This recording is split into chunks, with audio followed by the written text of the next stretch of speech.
আপনারা সকলেই জানেন এই যে ওবিসি মামলা, এই ওবিসি মামলার জন্য কিন্তু রাজ্যে এরকম চাকরির পরিস্থিতি। ঠিক আছে, রাজ্যে নতুন রিক্রুটমেন্ট নোটিফিকেশন নেই, সব রিক্রুটমেন্ট কিন্তু বর্তমানে পেন্ডিং হয়ে রয়েছে এক্সামিনেশন রেজাল্টস।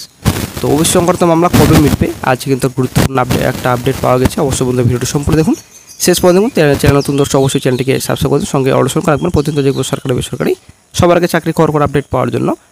তো রাজ্য বিধানসভায় কিন্তু অনেক কিছু কথা বললেন মুখ্যমন্ত্রী। তো আমরা হাইকোর্ট আর সুপ্রিম কোর্টের নির্দেশ মেনে কিন্তু সমীক্ষা করেছি। তো ওবিসি তালিকা নির্ধারণের সঙ্গে ধর্মের কোনো সম্পর্ক নেই, এটা কিন্তু মুখ্যমন্ত্রী বললেন।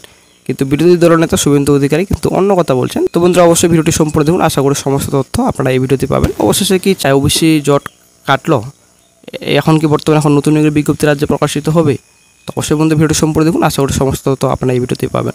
ভিত্তিতে কোনো সংরক্ষণ নয়, বিধানসভায় ওবিসি ইস্যুতে স্পষ্ট করে দিলেন রাজ্যের মুখ্যমন্ত্রী মমতা বন্দ্যোপাধ্যায়। সিপিএমের আমলে কোনো সমীক্ষা হয়নি, প্রাক্তন বাম সরকারকে তোপ মমতার। মঙ্গলবার বিধানসভা অধিবেশনে অন্যান্য অনগ্রসর শ্রেণী সংরক্ষণ সংক্রান্ত ইস্যু নিয়ে আলোচনায় মুখ্যমন্ত্রী মমতা বন্দ্যোপাধ্যায় জানালেন, ওবিসি তালিকা নির্ধারণের সঙ্গে ধর্মের কোনো সম্পর্ক নেই, আর্থিক অনগ্রসর শ্রেণী ভিত্তিতে সার্ভে হচ্ছে, সুপ্রিম কোর্টের বেঁধে দেওয়া সময়ের মধ্যে আমরা করে ফেলব। মুখ্যমন্ত্রী আরও বলেন, এর সঙ্গে ধর্মের কোনো সম্পর্ক নেই। এখানে 140টি ক্যাটাগরি রয়েছে, এর মধ্যে 49 ওবিসি এ, 91 ওবিসি বি, আরও 50টি ক্যাটাগরির জন্য সার্ভে করার কাজ চলছে। সিপিএমের আমলে কোনো সার্ভে করা হয়নি, আমাদের সময় 2012 সাল থেকে এই সার্ভে করা হচ্ছে। বাম আমলে সমীক্ষা হয়নি, 2012-24 অবধি সমীক্ষার ব্যাপারে কথা বলা হয়। সম্ভবত সে সময় উপেন বিশ্বাস ছিলেন কমিশনের মাথায়। যথাযথ পদ্ধতি যে মেনে কাজ করা হচ্ছে। এখানে হাইকোর্টের নির্দেশ পেশ করলাম যাতে কারো সন্দেহ না থাকে। হাইকোর্ট ও সুপ্রিম কোর্টের নির্দেশ বিধানসভায় পেশ করেছি। ফেক নিউজ বা ভুয়ো খবর নিয়ে সতর্ক করে মমতা বলেন, কমিশন রেকমেন্ডেশন জানিয়ে দিলাম। অনেকে ভুল প্রচার করছে, সোশ্যাল মিডিয়ায় আজকাল ফেক নিউজে ভরে গেছে, তাই সঠিক তথ্য আমরা বিধানসভায় পেশ করলাম। আশা করি বিভ্রান্ত ছড়ালে বা ভাগাভাগি মানুষের মধ্যে করবেন না। আমরা সমীক্ষা করে আদালতের নির্দেশ মেনে গত 2 মাসে কাজ হয়ে বাকি কাজ শেষ করব যথাসময়ে। ওবিসি সংরক্ষণ নিয়ে বিরোধী দলনেতা শুভেন্দু অধিকারী ধর্মীয় উস্কানিমূলক মন্তব্য করেছিলেন। তার জবাবে মুখ্যমন্ত্রী বলেন, ওরা কিছুই জানে না, মানুষকে শুধু বিভ্রান্ত করতে এসব কথা বলে। সার্ভেতে দেখা গিয়েছে এর মধ্যে 61% হিন্দু, 79 মুসলিম।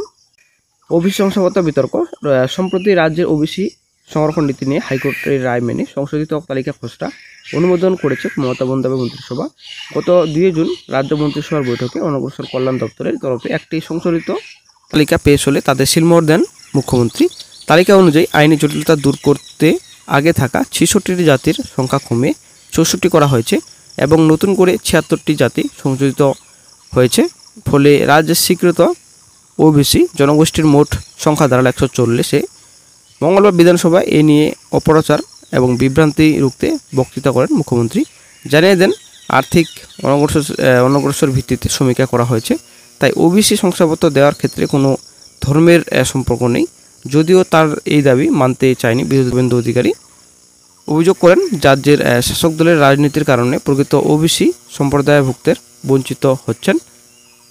মুখ্যমন্ত্রী অসত্য বক্তব্য রাখছেন দাবি শুভেন্দু অধিকারী নেতৃত্বে বিধানসভায় অধিবেশন ছাড়লেন বিজেপি বিধায়করা। বিধানসভার গেটের বাইরে এসে বিক্ষোভ দেখান তারা। এ প্রসঙ্গে বিজেপি পরিষদীয় দলের দাবি, মুখ্যমন্ত্রীর বক্তব্য অসত্য। বিধানসভায় মুখ্যমন্ত্রীর বক্তব্যের পর বিরোধী দলনেতাকে বক্তৃতা করার সুযোগ দেওয়া উচিত ছিল, কিন্তু স্পিকার তেমনটা করেননি, তাই তাদের প্রতিবাদ বলে জানিয়েছে বিজেপি। বিরোধী দলনেতা শুভেন্দু অধিকারী জানান, সুপ্রিম কোর্টের পরবর্তী শুনানিতে ওবিসি শংসাপত্র নিয়ে নিজেদের বক্তব্য জানাবেন। রাজ্য বিধানসভার বাদল অধিবেশনে যোগ দিয়েছেন মুখ্যমন্ত্রী। ওবিসি শংসাপত্র নিয়ে বক্তৃতা করেছেন তিনি। মুখ্যমন্ত্রী বলেন, ওবিসি নিয়ে কলকাতা হাইকোর্ট একটি নির্দেশ দেয়, বেশ কিছু ওবিসিকে তালিকা থেকে বাদ দেওয়া হয়। বাংলার চাকরি প্রার্থীরা বিপদে পড়েন। কলকাতা হাইকোর্টের রায়ের বিরুদ্ধে সুপ্রিম কোর্টে আবেদন করেছি, সেই মামলা বিচারাধীন। বিধানসভা ওবিসি নিয়ে সরকারের অবস্থান জানান মুখ্যমন্ত্রী। ওবিসি তালিকা নিয়ে বিশুদ্ধ বিবৃতি মুখ্যমন্ত্রী মমতা বন্দ্যোপাধ্যায়ের। মঙ্গলবার বিধানসভায় নিয়ে বিবৃতি দেন মুখ্যমন্ত্রী, বলেন, এখন সব নিয়োগ প্রক্রিয়া ভর্তি প্রক্রিয়া শুরু করতে পারবে সরকার। এতদিন এটা বন্ধ ছিল। একই সঙ্গে তিনি জানান 140টি শ্রেণী সংরক্ষণের আওতায় এসেছে, 50টি শ্রেণীর সমীক্ষার কাজ চলছে। সুপ্রিম কোর্টের নির্ধারিত সময়সীমার মধ্যে তা শেষ করতে হবে।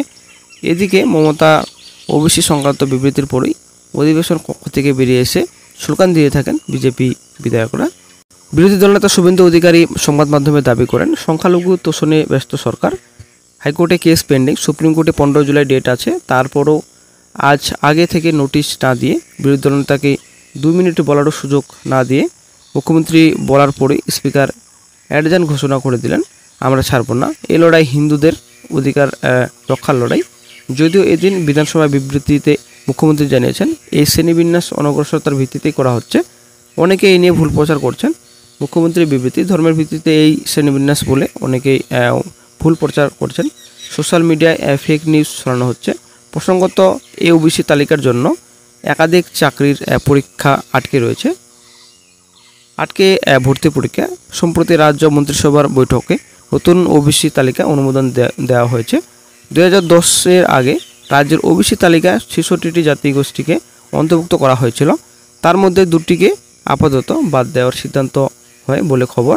তবে নতুন তালিকায় 64টি গোষ্ঠীর বাইরে নতুন করে আরও 76টি গোষ্ঠীকে সংযুক্ত করা হয়। অর্থাৎ রাজ্যের নতুন ওবিসি তালিকায় অন্তর্ভুক্ত গোষ্ঠীর সংখ্যা 140।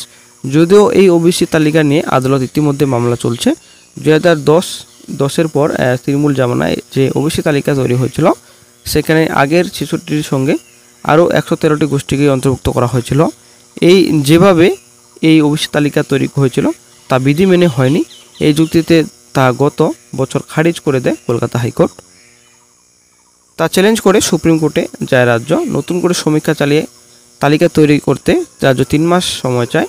তবে সুপ্রিম কোর্টে মামলাটি বিচারাধীন থাকাকালীনই নতুন তালিকায় সিলমোহর দেয় রাজ্য মন্ত্রিসভা। তো বন্ধুরা, আশা করি আপনারা বুঝতে পারলেন। তো ওবিসি সংরক্ষণ নিয়ে কিন্তু বিশাল ধুন্ধুমার রাজ্যে, ঠিক আছে। রাজ্যের পরিস্থিতি আশা করি আপনারা সকলে জানেন। তো রাজ্যে চাকরির অবস্থা তো খুব খারাপ, আশা করি আপনারা সকলেই জানেন। রাজ্যে অনেক দিন ধরে কিন্তু কোনো রকম নিয়োগ নেই, ঠিক আছে। কয়েক বছর হলো নিয়োগ কিন্তু কোনো মতেই হচ্ছে না। রাজ্য সরকার কিন্তু কোনো মতে নিয়োগ করছে না। কারণ একটাই, ওবিসি সংক্রান্ত মামলা, ঠিক আছে। ওবিসি সংক্রান্ত মামলার জট কিন্তু অবশেষে কাটতে চলেছে, আশা করি আপনারা জানেন। তবে কোর্টে কিন্তু জুলাই মাসে 15 তারিখে আশা করা যায় হিয়ারিং রয়েছে। তো এই জুলাই মাসে কিন্তু গুরুত্বপূর্ণ আপডেটটি পাওয়া যাবে, তারা কিন্তু কোনো রকম আপডেট পাওয়া যাবে না। তবে বিধানসভায় যদি পাস হয়ে যায় তবে আশা করা যায় একটা গুরুত্বপূর্ণ আপডেট অবশ্যই পাওয়া যাবে। তো রাজ্য সরকার বলছে যে হাইকোর্টের যেটা রায় সেই রায় মেনেই কিন্তু ওবিসি তালিকা তৈরি করা হচ্ছে এবং ওবিসি কিন্তু 70% করা হচ্ছে। এবং বিরোধী দলনেতা শুভেন্দু অধিকারী কিন্তু এর কিন্তু টোটালি বিপক্ষে। তো উনি কিন্তু বলে দিলেন যে আগামী 15 জুলাই অ্যাকচুয়ালি জুলাই মাসেই কিন্তু যে সুপ্রিম কোর্টে হিয়ারিং রয়েছে, তো সেই জুলাই মাসে কিন্তু দেখবে এই ব্যাপারটি, ঠিক আছে। যেহেতু বিধানসভা কোনো রকম নিজের বক্তব্য পেশ করতে পারলেন না এবং সময় দেননি স্পিকার, তো সেই মতো কিন্তু সুপ্রিম কোর্টেই দেখা হবে, সেটা কিন্তু ক্লিয়ার কাট কথা বললেন শুভেন্দু অধিকারী, ঠিক আছে। তো দেখা যাক কী গুরুত্বপূর্ণ আপডেট নেক্সটে পাওয়া যায়। তো বেশি জল্পনা খুব তাড়াতাড়ি মিটলেই কিন্তু আমাদের নিয়োগ প্রসেস কিন্তু দ্রুত এগোয়। তো এখন দেখা যাক কী গুরুত্বপূর্ণ আপডেট নেক্সটে পাওয়া যায়। ওবিসি সংক্রান্ত মামলা কিন্তু বিশাল বড় একটা মামলা, আশা করি আপনারা সকলে জানেন।